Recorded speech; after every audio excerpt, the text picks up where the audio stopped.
In astrology, the ego is mostly related to the third house, which are the things that we can figure out on our own. It's our attachment to that individual identity, all those ideas, those opinions we have about what's right and wrong, and the things that we figured out that we know, and I know this is right because I figured it out, and now I'm ready to defend the thing that I figured out that I know is right because I've done this, and I know this already, I get it because I've done it. That's the power of the third house, is so that we can figure things out for ourselves and not just trust and believe in things that others tell us, which is related to the ninth house. This is where the ego and our individuality runs into things like our beliefs and our belief system and the things that people tell us. Now again, our belief system and religion that's untested, this is also something that is not so good, because if we just believe things but we don't know how they work, then we're also just kind of in some sort of dogmatic, again, sort of belief system that's not been tested in the rigors of our own experience. So this third and ninth house axis is really where the ego gets expanded beyond just our animalistic kind of defense strategies or our kind of ungrounded, oh, I believe it but I can't explain it or understand it mindset. But there's also quite a destructive quality that we need to be careful of, and I call it the I get it already syndrome, which comes in with the third house. Now, you're talking to someone who has a lot of third house energy. I have a lot of these planets in Gemini, including the third house ruler. I have Mars and Leo in the third house. I have a lot of this third house energy. You might say I have a big ego in that context, a healthy sense of individuality to fight and to try to figure things out myself.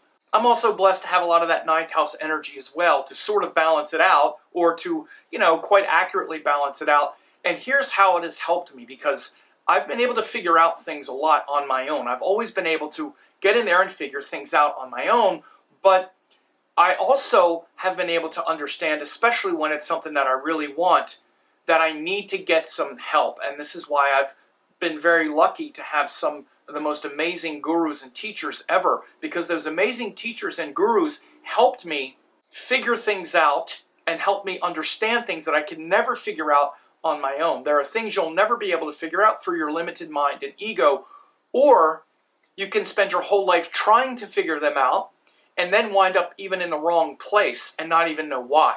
So this is why we get teachers and mentors. And I don't just mean spiritual teachers and sat gurus like Amma or whatever, but I mean teachers like me in your life, like teachers I've brought into my life, particularly ones that have helped me like with business or other kinds of things where I was able to figure out a lot on my own. I was able to succeed just on my own, figuring out how to make websites and how to do this and how to do that kind of stuff. But I was also just kind of stuck and only getting as far as I could get with my own skills. My own skills and intelligence took me so far, but then if I was going to really break through and bust through to the next level, I needed mentors. I needed people who had already walked the path and who had already trained people like me, who had already trained hundreds, thousands of people like me, if not more, how to get to the next level, because they've already done it. They not only went through it themselves, but now they've also been training others how to do it, so they could see all of my blind spots. So I took a chance on a big course years ago, and it was a lot of money. It was $2,000. These internet marketing courses aren't cheap, but they had a 30-day money-back guarantee like my courses do.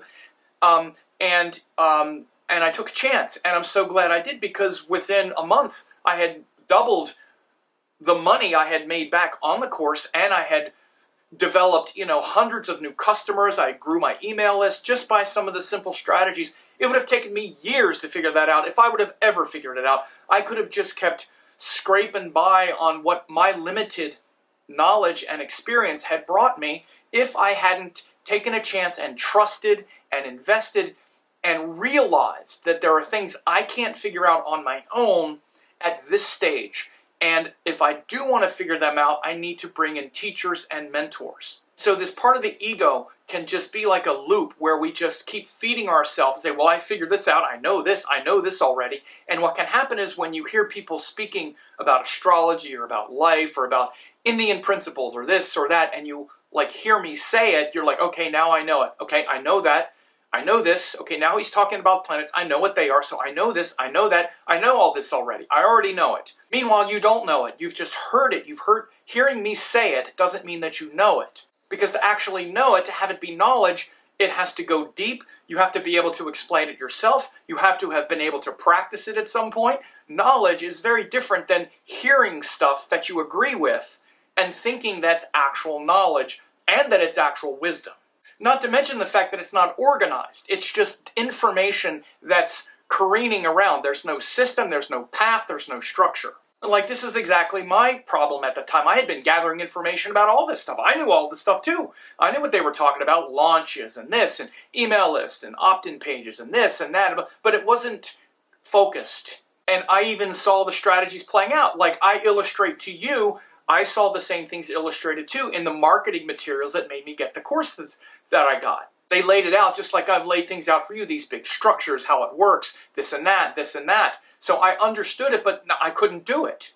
So it's really the same kind of thing. I show people these things, and many times people have this illusion that because they just watched some free videos where I explained all this, and I made it look so easy, which I did, I made things that are very complicated and very subtle. And I wove them together energetically where Sankhya philosophy and Indian principles are seamlessly matched with astrology houses, signs, karma, all of these things. It's like, oh yeah, oh that, oh okay, I get it. And then I would say, okay, now you do it. And you'd be like, well, I can't do it. Right, because you don't know it. You don't know it already. In fact, you've just heard about it maybe a week ago, or maybe a few months ago. That doesn't mean you know it. And it also means that if you were to ever really get to a place where you imagine that you might be, you might imagine hearing this means, okay, now my life has really changed with this knowledge. But has it? Has hearing all of this stuff even changed at all, except for now you believe and you understand this way of seeing it and you believe in it, but is it going to change tomorrow when you have to go to the grocery store and buy certain food that's going to help you, be more healthy, or the next time somebody pushes your buttons and triggers you and insults you and you're threatened to get mad or this or that, or the buttons get pushed? Has it changed really anything meaningful? Do you still see yourself really pretty much exactly the same way, just now this has been helpful to hear, which is a good start, but it's not really changing anything yet. So just like with me in those classes years ago, it doesn't really change until you actually put into place what I talked about in that P5 system. There has to be a purpose. What's the purpose of these teachings? What are the principles?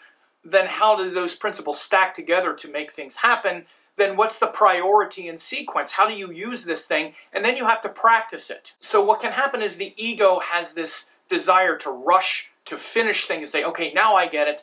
And instead it just keeps you stuck in that sort of comfort zone of the ego affirming itself, because the ego is like sort of like a braggart. It wants to claim all these things. Okay, now I understand this thing. And it doesn't want to change. The ego is where you're resistant to change, because it's there to preserve and protect. It says you, but it's really protecting itself, which is your ego. It keeps saying, well, be careful, don't spend money. You already know that. You don't need to do that. Don't do that. Oh my God, it's really just protecting itself. In many ways, the ego is there to keep validating that it's right, that it's legitimate. And it's like a closed loop. It's an insidious loop that we don't see. It's like this blindness of the ego, where every time we say, oh no, this is outside my comfort zone, the ego will go, oh no, well you get that already. It's not that. What else could it be? It could be this, it could be that. It keeps closing the loop behind you, telling you, oh no, you got that already. No, you don't need to do that. No. So just stay where you're at, and it like lulls you to sleep. My guru Amma says that we need to be at war with the mind and the ego. It's the most subtle trickster in the universe, because it keeps tricking us into thinking, oh no, you got that. And it's tricking us to prevent us from seeing it clearly. So consider these things in your life, again, buying my courses or not, consider these things in your life about what your mind is telling you, and understand this connection between the third house and the ninth house of those things that you need to figure out on your own, but also that the third house, you're only going to be able to get by with your limited skills and intellect, and at some point you need a teacher to come in and just pull you through and turn what would be decades of my experience into like month. Because I've not only been practicing for decades, but I've been teaching people like you for decades. I can shave God knows how much time off of your path and make sure that you actually get to where you say you want to go.